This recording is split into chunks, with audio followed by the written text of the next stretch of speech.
Super league കേരളയിൽ ആദ്യ semi ഫൈനലിലെത്തുന്ന ആദ്യ ടീമായി കാലിക്കറ്റ് FC മാറി. കോഴിക്കോട് കോർപ്പറേഷൻ സ്റ്റേഡിയത്തിൽ മിന്നുന്ന പ്രകടനം കാലിക്കറ്റിൻ്റെ താരങ്ങൾ മലപ്പുറത്തിനെതിരെ കാഴ്ചവെച്ചു. 1-3 ഗോളുകൾക്ക് മലപ്പുറത്തെ തറ പറ്റിച്ചു. എനിക്കൊപ്പം ഫസീം മുഹമ്മദ്, ഒപ്പം ഹരികൃഷ്ണൻ രണ്ടുപേരും ചേരുകയാണ്. ആദ്യം ഹരി, നമ്മൾ കളി തുടങ്ങുന്നതിന് മുൻപ് കാര്യങ്ങളൊക്കെ വിലയിരുത്തുന്നത്, അപ്പോഴും മലപ്പുറം സ്ട്രോങ് ടീമാണെന്ന് നമ്മൾ പറയുന്നുണ്ടായിരുന്നു. പക്ഷെ ഇന്ന് കളത്തിൽ മലപ്പുറത്തിന് എവിടേക്കോ പിഴച്ചു. മലപ്പുറത്തിന് മൊത്തത്തിലൊരു ക്ലൂലെസ്നെസ്, എവിടെയാണ് എന്താ ചെയ്യേണ്ടതെന്നുള്ളത് അറിയാത്ത പോലൊരു പെർഫോമൻസാണ് എനിക്ക് തോന്നിയത്. അതായത് കാലിക്കറ്റ് അറ്റാക്ക് ചെയ്യുമ്പോൾ എങ്ങനെ ഡിഫെൻഡ് ചെയ്യണം ചിലപ്പോൾ അറിയുന്നില്ല. അതേപോലെ കയ്യിൽ ബോൾ കിട്ടുമ്പോൾ തന്നെ മുന്നിൽ റോയ് കൃഷ്ണ ഒരു വശത്തേക്ക് ഓടുന്നു, L4C ബോൾ നിൽക്കുന്നില്ല. കാലിക്കറ്റ് നന്നായിട്ട് കളിച്ചു.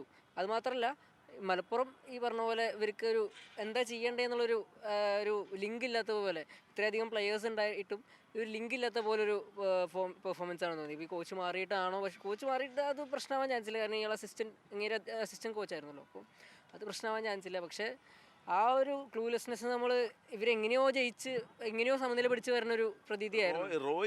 റോയ് കൃഷ്ണ പക്ഷെ ഇന്ന് കുറെ കൂടി അധ്വാനിച്ച് കളിച്ചിരുന്നു. അദ്ദേഹത്തിന് ഗോളാക്കാൻ പറ്റുന്ന അവസരങ്ങൾ, പക്ഷേ ഗ്രൗണ്ടിൽ വലിയ എഫേർട്ട് റോയുടെ ഭാഗത്തു നിന്നുണ്ടായിരുന്നു. ഉണ്ട്. റോയ് കൃഷ്ണ അതായത് തുടക്കത്തിൽ കുറച്ച് മങ്ങിയിരുന്നു. പക്ഷെ അത് കഴിഞ്ഞിട്ട് നമ്മൾ ചെറിയൊരു ഡ്രിബിളുകളും ഒക്കെ കണ്ടിരുന്നു. പക്ഷെ അദ്ദേഹത്തിന് സപ്പോർട്ട് ചെയ്യാൻ വേറൊരു പ്ലെയർ ഇല്ലാത്തൊരു കെന്നഡി എന്താ ഇറക്കാത്തതെന്നുള്ള. അപ്പോൾ കെന്നഡി അവിടെ ഉണ്ടായിരുന്നെങ്കിൽ ചിലപ്പോൾ ഒരു സപ്പോർട്ട് കിട്ടില്ല, ഒരു ഫിസിക്കൽ പ്രസൻസ് ഉണ്ടായേനെ. ഇപ്പോൾ ലോങ് ബോളുകൾ പോകുന്നുണ്ടായിരുന്നു. ലോങ് ബോളുകൾ പോകുമ്പോൾ റോയ് കൃഷ്ണയ്ക്ക് അത് എടുക്കാൻ പറ്റുന്നില്ല.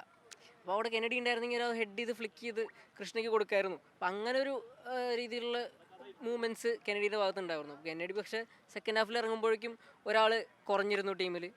8 മടക്കിയെങ്കിലും കാലിക്കറ്റ് ആയിരുന്നു ആ ഒരു മത്സരത്തിൽ ഡോമിനേറ്റ് ചെയ്തത്. ഓക്കെ, ഇന്ന് ഏറ്റവും മനോഹരമായ ഒരുപാട് നിമിഷങ്ങൾ നമ്മൾ കണ്ടു. കാലിക്കറ്റിൻ്റെ നിരയിൽ അജ്സൽ റോഷൽ നമ്മൾ എടുത്ത് പറയേണ്ട ഒരു താരമാണ്. ഇന്നത്തെ പെർഫോമൻസ് നോക്കുമ്പോൾ അതുപോലെ തന്നെയായിരുന്നു ഇന്ന് നെഹൽ പെരേരയുടെ ബുള്ളറ്റ് ഗോള്. ഈ സൂപ്പർ ലീഗിൽ ഏറ്റവും മനോഹരമായ ഗോളുകളിലൊന്നായിരുന്നു അത്. സ്വാഭാവികമായിട്ടും നമുക്കറിയാം, ആ ഒരു മത്സരം തുടങ്ങി ഒന്ന് ചൂട് പിടിച്ച് വരുന്നേ ഉള്ളൂ. നമുക്കറിയാം 12ാമത്തെ മിനിറ്റ് എന്ന് പറഞ്ഞു കഴിഞ്ഞാൽ എല്ലാ പ്ലേയേഴ്സും ഒന്ന് വാമായി വരുന്നൊരു സമയമാണ്. ആ സമയത്ത് അങ്ങനെ ഒരു മൈനസ് ബോൾ വരുന്നു. ആ വരുന്ന ബോളിനെ ഒരു ഫസ്റ്റ് ടൈം ഷോട്ടിലൂടെ പോസ്റ്റിലേക്ക് പായുമ്പോൾ ഗോൾ കീപ്പർ ജെസ്സിൻ ക്ലൂലെസ് ആയിരുന്നു. ആളത് മാക്സിമം സ്ട്രെച്ചിൽ ഡൈവ് ചെയ്തിട്ടും ആളെ കവർ ചെയ്ത ബോൾ പോയി. അത് ആ ബോളിൻ്റെ പവർ, അയാളുടെ ഒരു പ്രിസിഷനാണ്. ആൾ അർജൻറ്റീന, അപ്പോൾ ആൾക്കാരെ ഇൻ്റർനാഷണൽ ലെവൽ ക്വാളിറ്റി പ്ലേയേഴ്സ് ആയിരിക്കും. അപ്പോൾ ആളുടെ ഒരു പ്രിസിഷൻ, ആളുടെ ഒരു മൈൻഡ് സെറ്റാണ് ഇത് ഞാൻ അടിച്ചാൽ ഗോളാവും എന്നുള്ളൊരു 100% ഒരു കോൺഫിഡൻസ് ഉള്ളതുകൊണ്ടാണ് അയാൾ ആ കിക്ക് എടുത്തത്. അത് കറക്റ്റ് പോസ്റ്റിലേക്ക് എത്തിയും അത് ഗോളാക്കിയാൽ മാറ്റി ചെയ്തു. ആ ഒരു ഗോള് മലപ്പുറത്തിന് കൊടുത്തൊരു പ്രഷറുണ്ട്. എവേ ഗ്രൗണ്ടാണ്. ആ എവേ ഗ്രൗണ്ട് ഇപ്പം 34,000 കാണികൾ എന്ന് പറഞ്ഞു കഴിഞ്ഞാൽ വലിയൊരു ഗോൾ. അപ്പോൾ ആ കാണികൾക്ക് മുമ്പിൽ തിരിച്ചടിക്കണം എന്നുള്ളൊരു പ്രഷർ മലപ്പുറത്തിനുണ്ടായിരുന്നു. അതിൻ്റെ ആ പ്രഷറിലാണ് മലപ്പുറം ഫസ്റ്റ് ഹാഫ് തള്ളി നീക്കി. അതിൻ്റെ ആ ഗോളിൻ്റെ ആഘാതത്തിൽ നിന്ന് പിന്നെ മലപ്പുറത്തിന് കരകയറാൻ പറ്റിയിട്ടില്ല. മലപ്പുറം സെക്കൻഡ് ഹാഫിൽ ഒരു കംബാക്ക് നടത്തണം എന്നുള്ള ഉറച്ച തീരുമാനത്തിൽ സെക്കൻഡ് ഹാഫിൽ തുടങ്ങിയ സമയത്ത് തന്നെ സബ്സ്റ്റിറ്റ്യൂഷനുകൾ വരുത്തി. എയ്റ്ററിനെ കൊണ്ടുവരുന്നു, ഇഷാൻ പണ്ഡിതയെ കൊണ്ടുവരുന്നു. പക്ഷേ അപ്പോഴേക്കും ഒരു റെഡ് കാർഡ് വന്ന് വീണ്ടും ഒരു കൂനിന്മേൽ കുരു എന്ന് പറഞ്ഞ പോലെ രണ്ടാമത്തെ വീണ്ടും ഒരു സ്ട്രഗിൾ മലപ്പുറത്ത് ഫേസ് ചെയ്യേണ്ടി വരികയാണ്. അപ്പം മലപ്പുറം ഒരു കംബാക്കിന് ശ്രമിച്ചപ്പോഴേക്കും അത് വീണ്ടും ഒരു റെഡ് കാർഡിലൂടെ അവൾക്കൊരു കാലിക്കറ്റിന് ഒരു അഡ്വാൻറ്റേജ് കൊടുക്കേണ്ട, അല്ലെങ്കിൽ അഡ്വാൻറ്റേജ് കിട്ടുന്ന ഒരു അവസ്ഥയിലേക്ക് മത്സരം മാറി. ഓക്കെ, എങ്ങനെയാണ് സെമിയിലെത്തുന്ന ആദ്യ ടീമായി കാലിക്കറ്റ്? ഇതുവരെയുള്ള കാലിക്കറ്റിൻ്റെ പെർഫോമൻസ് 17 പോയിൻ്റായി. അപ്പോൾ എതിരാളികളെല്ലാം വലിയ തോൽവികൾ ഏറ്റുവാങ്ങാതെയാണല്ലോ കാലിക്കറ്റിൻ്റെ വരവ്. അപ്പോൾ സെമിയിൽ അങ്ങോട്ട് കുറെ കൂടി ശ്രദ്ധിച്ച് കളിക്കേണ്ടി വരുന്ന ഒരു സാഹചര്യമുണ്ട്. സ്വാഭാവികമായിട്ടും കാലിക്കറ്റിന് ഈ ഒരു സെമി ഫൈനലിലേക്കുള്ള ഒരു എൻട്രി സ്വന്തം ഹോം ഗ്രൗണ്ടിലായി എന്നുള്ളതാണ് ഏറ്റവും വലിയൊരു അഡ്വാൻറ്റേജ്. കാലിക്കറ്റിന് സ്വന്തം കാണികൾക്ക് മുമ്പിൽ വിജയിച്ചുകൊണ്ട്, അത് മലപ്പുറത്തിന് മേൽ ഇത്രയും ആധിപത്യത്തിൽ വിജയിച്ചുകൊണ്ട് സെമി ഫൈനലിലേക്ക് കയറാൻ പറ്റിയെന്നുള്ള വലിയൊരു കാര്യമാണ്.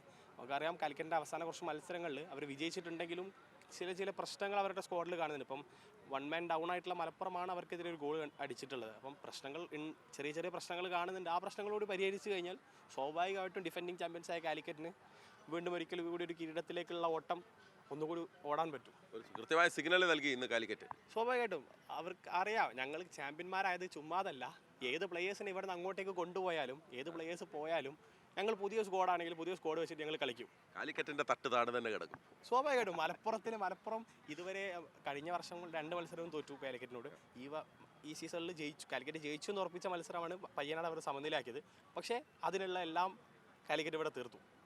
അപ്പോൾ അതാണ് വാശിയേറിയ പോരാട്ടമായിരുന്നു. കാലിക്കറ്റ് ഒരു പക്ഷേ അർഹിച്ച ജയം തന്നെയാണ്. പക്ഷേ ഏറെ ആവേശം നൽകുന്നത് കാലിക്കറ്റിൻ്റെ ആരാധകർക്കാണ്. സെമിയിൽ കടന്നിരിക്കുന്നു കാലിക്കറ്റ് FC. നന്ദി.